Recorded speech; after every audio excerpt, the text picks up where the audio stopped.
I'm Trisha de Borchgrave. I'm a freelance writer on current affairs and culture, and I'm a senior advisor at Global Women Leaders Strategic Philanthropy.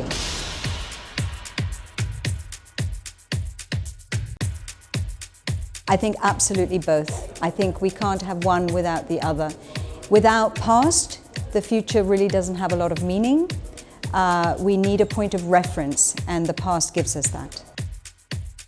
Again, both. I think first above all, and if something is compelling enough, then you have to have the courage to act.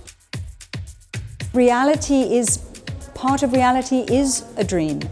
Part of what makes our reality is our belief in myth, in stories. And sometimes they're connected more to dream than reality. So I think they're interconnected. I think the most important thing is to understand yourself first and how you function and how you can bring out the best in yourself. There's some people who are very comfortable in the solo space, and there are other people who feel that they really need to be part of a team. Yes, again, it's components of both, but I think you have to know yourself first before you decide one or the other. Yeah, that's a difficult one, because I would say to the whole world, done is just great. I'll give a quick story on this because I think it's really pertinent.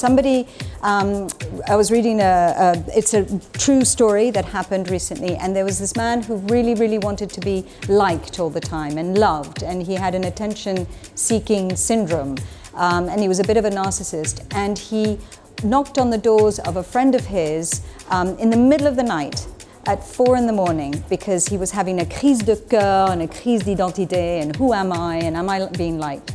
And he turned up and he asked his friend, he said, I don't think I'm being liked. I don't think people love me. Do you think people like me? And he said, you know what? They like you well enough. And I think that's the whole point. It's not about perfection, it's about good enough. I do more silence than I do listen. And so I've learned to listen now, because actually listening is really fascinating, particularly today. There was once upon a time I thought I knew it all, and I certainly don't, and that's what's wonderful about life. But without silence, I can't function.